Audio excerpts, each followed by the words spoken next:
प्रश्नोत्तर सत्संग माध्यम से आज एक प्रश्न आया है धुरंधराचार्य काशी से। लगते है कोई वेद शास्त्र पुराण की अच्छा ज्ञानता है। उनका प्रश्न है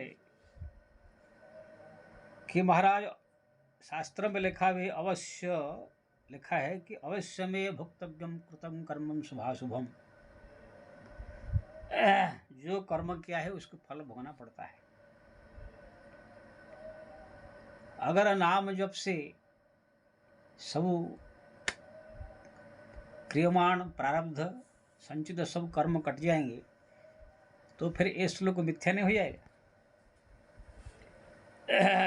बहुत सुंदर प्रश्न आपने पूछा ये धुरंधराचार्य। शायद आपको मालूम नहीं है ये जितने सब विधि का विधान कर्म फल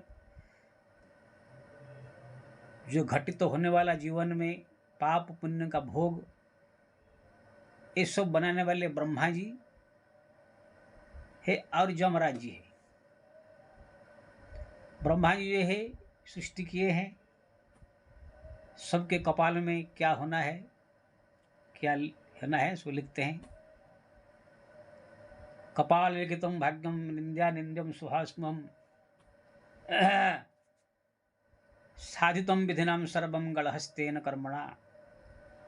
जो कपाल में लिख दिए ब्रह्मा जी वो अपने आप ही वो संयोग बनेगा, अपने आप ही घटना घटेगी, इसको लिखा है। जमराज जी ये है कर्म का सब अच्छा बुरा देख के उसको फल देते हैं। लेकिन ये दोनों ब्रह्मा और जमराज दोनों ही जो है भगवान नारायण की किंकर है, सेवक है। आप जानते होंगे द्वादश भागवत जब आप का नाम लेते हैं, ये सुखदेव है, बलि राजा है, विष्णु पितामह है, सनकादिक है, नारद जी है। उसमें धर्मराज जो है जमराज और ब्रह्मा जी ये भी आते हैं द्वादश भागवत में। यानी परम भक्त भगवान शंकर है। तो भगवान नारायण की जब ये लोग कोई भक्त है और किंकर है, दास है, उनके आदेश के अनुसार ही ये सब जो है कार्य कर रहे हैं। तो उन्हीं नारायण का अगर कोई नाम लेवे जो कि नारायण से भी बढ़ के है, भगवान का नाम जो है भगवान से बढ़कर कहा गया है। तो जब उनका नाम कोई अनवरत जप करे, भगवान का भक्ति करे, तो भगवान चाहे तो क्या नहीं कर सकते हैं। भगवान नारायण चाहे तो संसार को जो है पल भर में प्रलय कर सकते हैं, पल भर में जो है सृष्टि कर सकते हैं। ऐसे किया हजारों के। मरे हुए गुरु के पुत्र को ला करके जो कि समुद्र में डूब के मर गया था कितने साल के बाद, लाकर गुरु को जो है भेंट करना, ये क्या कोई घटना और घटी दुनिया में? ऐसा है। जब गुरु माता ने दक्षिणा मांगा मेरा पुत्र चाहिए, तो भगवान जाके जमराज के पास पहुंचे। जमराज को जो बोले उनका पुत्र वापिस कर दिए। जमराज ने कहा प्रभु ये तो विधि विधान का खिलाफ होगा। तो भगवान ने कहा मेरा आदेश है। तो ब्रह्मा जी ने जो है भी उनका सब उल्लेख काट दिया और यमराज सब उनके जो है कर्मफल काट करके गुरु पुत्र को अर्पण कर दिया। ये सब आप सब भागवत आज पढ़ते हैं। माता देवकी का 6 पुत्र वो कंस ने मार दिया था। तो माता देवकी ने जो कहा पुत्र मैं वो 6 पुत्र को देखना चाहता हूं जो तुम्हारा मामा ने मार दिया था। भगवान जा करके जमराज के पास पहुंचे। फिर बड़े राजा के वहां पर जो लोग जन्म लिए थे उनको जो है फिर उनको पहले ऐसा शरीर था देवकी के गर्भ में जन्म होते समय ऐसे शरीर जो है दे करके माता देवी को आकर उनका समर्पण कर दिया। ये क्या कोई घटना दुनिया में ऐसा आपने देखा है? ऐसे हुआ है? जो मर गया था कि फिर दूसरा जन्म ले लिया फिर वापिस कर दिया। ये सब अलौकिक घटना है। विधि का विधान का सब ये बाहर की घटना है सब है। तो मेरा कहने ऐसे हजार कहानी आपको मिलेंगे। ऐसे ऐसे नाम जापक जो है हुए हैं, आयुष प्राप्त किए थे इतना, लेकिन नाम जप करके अजर हो गए, अमर हो गए। हनुमान जी जो है अजर अमर गुण सुत हो करो बहुत रघुन आय कछो, माता जी ने आशीर्वाद दिया, अजर हो गए, अमर हो गए। तो कहने का मतलब ये है, ऐसो विधि का विधान क्या के अनुसार ये लोग चले, इनको कौन सा कहीं विधि का विधान उनके ऊपर काम किया था, लेकिन भगवान ने उड़ा दिया।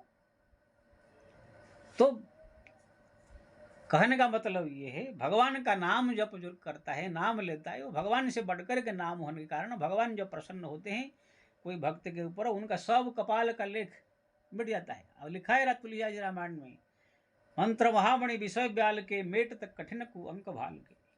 जो भगवत नाम लेता है, भगवान का भक्ति करता है, अगर भगवान का भक्ति करे तो कपाल में लिखा हुआ ब्रह्मा जी का लेख भी मिटा जाता है। नाम नाम कलिकाल काल कराला, सुमिरत समन सफल जग जाला। जो राम नाम जब करता है, यमराज की जितने सब दंड से वो बच करके जो है भगवान के जो है धाम चला जाता है। बहुत ऐसे पापी गए हैं, उनका कितना उदाहरण दे। अजामिल कब भोगने के लिए आया था संसार में, इतना पाप करने के बाद सारी चारी बेश्याओं के साथ रहता था, मटन मच्छी खाता था, चोरी करता था। पुत्र का नाम जप करके ये जैसे किया, तुरंत भगवान के दूत आ गए, इधर जमराज आए थे, उनको मार के भगा दिए। आप वो भागवत में प्रसंग को पढ़िए, जो लोग को जानना हो, पंचम स्कंद का अंतिम का नरक वर्णन है। जमराज जी अपने दूतों से क्या बोलते हैं, दूतों को डांटते हैं, फटकारते हैं, मूर्ख तुम लोग को कोई नहीं मिला जो कि मेरे भगवान का नाम जपने वाला अजामिल के पास चले गए। जमदूत ने कहा, महाराज वो तो अपने पुत्र को बुलाया था, वो बड़ा वेश्यागामी है, चोर है, बदमाश है। जमराज ने कहा, मूर्ख, कैसे भी हो, मेरा प्रभु का नाम है, वो नारायण नाम है, पुत्र का भले ही वो भाव से बुलाया। वो नाम की महिमा है, वो शब्दावली की महिमा है, इसलिए वो परम भक्त है। भगवान नारायण मुझे क्षमा करे, भगवान नारायण से क्षमा मांगे हैं जमराज। जमदूत तो कहा, जो भी कैसे भी किसी प्रकार से भी अगर नाम जप करता है तो उसके पास में तुम लोग कभी भूल से मत जाना। भागवत में लिखा, रामायण में तुलसीदास ने लिख दिया कि कैसे भी पापी हो, कैसे भी हो, करोड़ों पाप को नष्ट करने वाला। तुलसी राह के कहते निकस्त पाप पहाड़, फिर वापस आवत नहीं दे तो मकार किवाड़। भागवत में सुखदेव जी ने कहा, नाम संकीर्तनम यश्यम सर्व पापम प्रणाशन, सर्वम पापम, एक दो नहीं, प्रणामि दुख शमनम तम नमामि हरि परम। तो कहने का मतलब ये है, ये सब नाम जप से यमराज का लेख भी मिट जाएगा, दंड देने का जो शक्ति है वो भी मिट जाता है, ब्रह्मा जी का लेख भी मिट दिया जाता है। दुनिया में कोई ब्रह्मा जी का लेख भी मिट जाती है, यमराज का दंड देने का जो पावर भी खत्म हो जाता है, अन्य अन्य देवी देवता का कोप भी नष्ट हो जाती है, भूत प्रेत पिशाच चुड़ैल जितने अला बड़ा सला सब किसी का जो है प्रभाव उसके ऊपर नहीं पड़ता है। संसार के दुख, दरिद्रता, बीमारी, तकलीफ, परेशानी, जितने सब समस्याएं सब भी समाप्त हो जाता है। लेकिन शर्त यह है, ऐसे नहीं कि सुबह 2 माला जप लिया, शाम को 2 माला जप लिया, बोले कि मेरा सब दुख दर्द दूर हो जाए, ब्रह्मा जी का लेख मिट जाए, ऐसा नहीं होगा। ये उसी भक्त के लिए कहा जाता है जो चलते फिरते उड़ते बैठते खाते पीते हरदम हर पल केवल भगवान का नाम जो लगा हुआ है। जैसे आप मैं बताया था उदाहरण, कोई मशीन आपने घर में लगा दिया, राजा राम राम राम राम राम, वो मशीन है आजकल निकला है ना मंत्र जप, ऐसे ही मशीन की तरह हरदम जिह्वा पर जो है राम राम राम राम राम राम राम राम राम राम ऐसे रटन करना पड़ेगा। कभी कभी भूल भी जाएंगे, फिर जो है पकड़ना पड़ेगा। ऐसे होते महीना 2 महीना अगर आप इस पर अभ्यास कर देंगे, फिर आप बिना चाहे भी मुंह से नाम निकलेगा, और भगवान से प्रार्थना भी करने का, प्रभु मेरे नाम जब जो हरदम चालू रहे, मेरा बंद न हो, कृपा करे, मेरे भक्ति बढ़े। ऐसे भगवान से प्रार्थना करने से ये सब काम के लिए भगवान जल्दी कृपा करते हैं। तो मेरा कहने का मतलब है, आपने जो पूछा, जो अवश्य में कर्तव्यम कृतकर्म शुभाशुभम, अवश्य भोगना पड़ता है कर्म को, ये सब किसके लिए है? ये आम जनता के लिए। सब कानून सबके लिए समान नहीं होता है। आम जनता के लिए कानून होता है जो स्पेशल भक्तों के लिए वो कानून नहीं है। अजामिल पुत्र का नाम नारायण ने रखा था जपा, तो उसको जो है कोई कानून लागू नहीं है, सीधा वैकुंठ गया। वही उसके जगह पर नारायण नाम नहीं जपा होता है, ऐसे ही खाली मौज किया होता तो सीधा जो लेकर ठोक देते उसको। भक्तों के लिए कानून अलग होता है, संसारिक लोग के लिए कानून अलग होती है। हमारा भारतीय संविधान में भी सब कानून सबके लिए है क्या? समान है? सबके लिए सब कानून समान नहीं है। अभी ट्रेन में कोई आदमी बैठ जावे तो उसका जो है जो चार्ज लगेगा, कोई वीआईपी या मंत्री या बहुत सारे ऐसे विधायक सांसद, ये लोग जब ट्रेन में बैठेंगे तो ये लोग के लिए स्पेशल कार्ड रहता है सरकार की तरफ से, ये लोग को सब वीआईपी जगह बैठा जाता है। या तो थोड़ा मोड़ा शुल्क कर लेते हैं, नहीं तो फ्री में जाते हैं। तो कानून कैसे हुआ सबके लिए समान? सबके लिए कानून समान नहीं हुआ है देश में, अलग अलग। आजकल जो सब सिविल कास्टों के लिए नौकरी जल्दी मिल जाता है, दूसरे बात के लिए नहीं मिलता है, तो कानून समान कैसे हुआ? हमारा हिंदू मुस्लिम में ही कितने कानून अलग अलग है, लोग के लिए कानून अलग है, हिंदुओं के लिए कानून अलग है। एक कानून सबके लिए नहीं है। हमारे भारतीय संविधान में जो लिखा हो वो जाने भगवान जाने। अभी अब 60 साल का उम्र हो के ऊपर आदमी कोई अगर जाएगा कहाँ पर, तो हर एक जगह में उनको स्पेशलिस्ट मिलता है। लोकल ट्रेन में जाओ तो भी उनको दिव्यांग वाला ये मिलता है, सीनियर सिटीजन का सीट अलग स्पेशल मिलता है। ट्रेन में जाओ तो उनको छूट मिलता है, अभी तो बंद किए हैं शायद, लेकिन अब बाकी दो वही उनके ही जो सीट, वही सीट पर कि बगल में सीट में कोई अगर 60 से कम उम्र वाला कोई आदमी जाएगा तो उसको कम पूरा पैसा लेते हैं। इसी समय भी हमारा देश में मंत्रियों के लिए, वीआईपी लोग के लिए, आम जनता के लिए कानून सब एक जैसा नहीं है।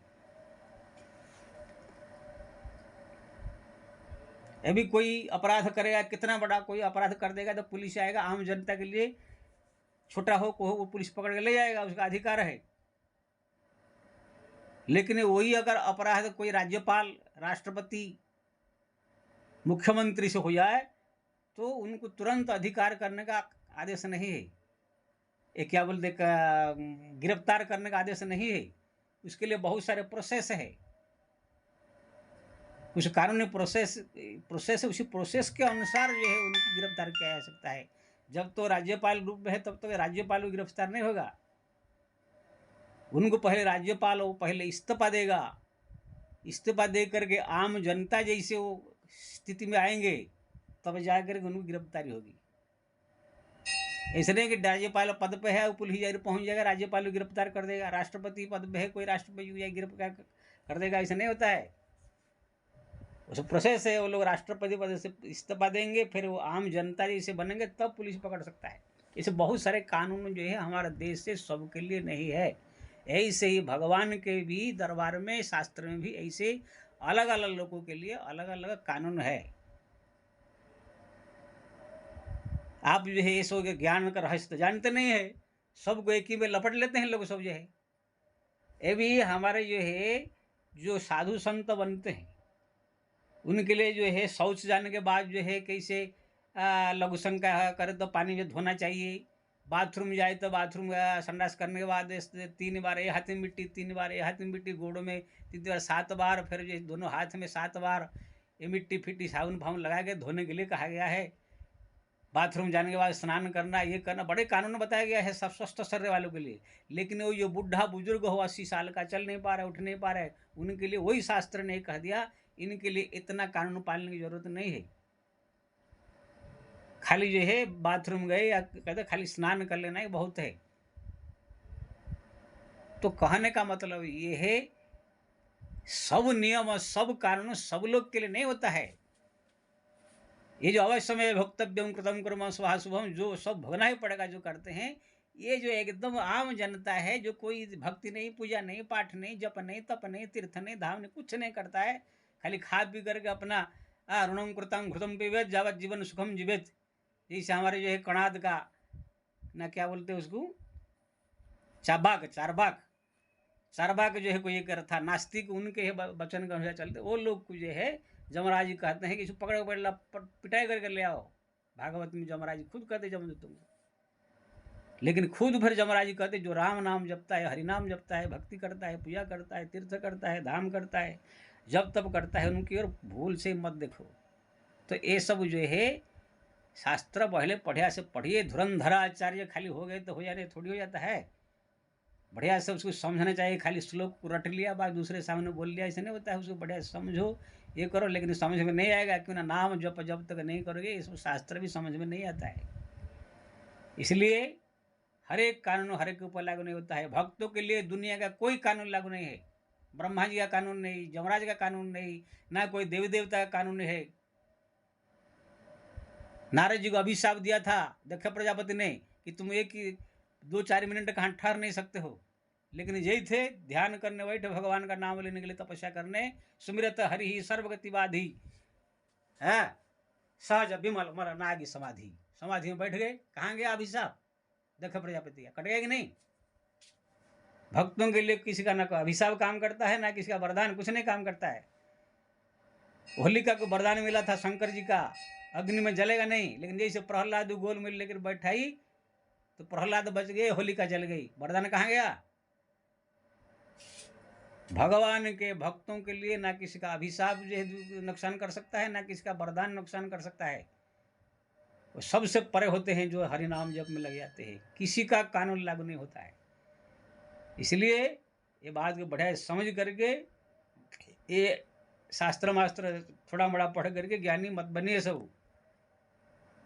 मेरे वीडियो डालता था कोई कोई मूर्ख लोग जो है रिक्शा चलाने वाले, कंपनी में काम करने वाले कमेंट कर भेज देते हैं। कल किसी ने भेजा था जी गुरु दीक्षा का विधि विधान से लेना चाहिए, गुरु से कान में मंत्र देंगे, माला देंगे, कंठी देंगे, छाप देंगे, ये सब शास्त्र में विधान से। एक ने कहा कि ये गुरु शिष्य समर्पण से हो जाता है, ये सब विधान करने की जरूरत है। तो फिर पति पत्नी विवाह से खाली प्रेम से समर्पण से हो जाना चाहिए, ये शादी का ये सब करने की क्या जरूरत है? लेकिन शादी करेंगे विधि विधान से, खाली किसी को ऐसे नहीं रखेंगे कि ना समाज स्वीकार नहीं करेगा।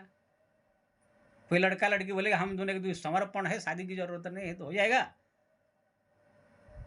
पति पत्नी का भी तो रिश्ता संबंध भी तो प्रेम और समर्पण से जुड़ा हुआ है। लेकिन जब तक आप किसी ब्राह्मण को बुला करके पूरा भावरी सुंदरदान जयमाला ये सब विधि विधान से शादी नहीं करेंगे, ये पति पत्नी नहीं होते हैं। ऐसे ही गुरु दीक्षा, जब तक किसी गुरु आकर कान में मंत्र दीक्षा, गले में कंठी, तिलक, माला, छाप ये सब नहीं देगा, कैसी दीक्षा हो जाएगा? लेकिन किसी मूर्ख ने जो है लिख दिया है कमेंट करके कि गुरु शिष्य का समर्पण से होती है, दीक्षा लेने की क्या जरूरत है? हाँ, ऐसे ही समर्पण है, सब कर दो, बस पति पत्नी समर्पण कर दो, किसी को बाप मान लो तुम्हारा बाप है, समर्पण कर दो, हो गया खाली बस। ये समर्पण बहुत दिन टिकता नहीं, थोड़ा मोड़ा खटासा है कि गाली दे करके 2 लात मार के भगा देते हैं। क्या तुमसे मैं शादी किया था, क्या तुम मेरा पत्नी है, कह देगा।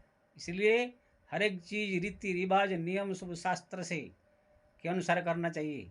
अब भगवान ने कहा जे शास्त्र विधिमुत उत्सर्जयम क्रियते काम कारतः, जो शास्त्र का विधि त्याग करके मनमानी काम करते हैं उनको न यहाँ सुख मिलेगा न परलोक में कल्याण होगा। तस्माद शास्त्र प्रमाणम कार्य कार्यम व्यवस्थितम, शास्त्र में जो विधान बताया उसी के अनुसार करना चाहिए कि मनमानी बात से किसी से भी कुछ भी कर ले। इसलिए शास्त्र में कहा गया कि अवश्य भोगना पड़ता है कर्मफल, लेकिन ये भक्तों के लिए एक कानून लागू नहीं है। जय श्री राम।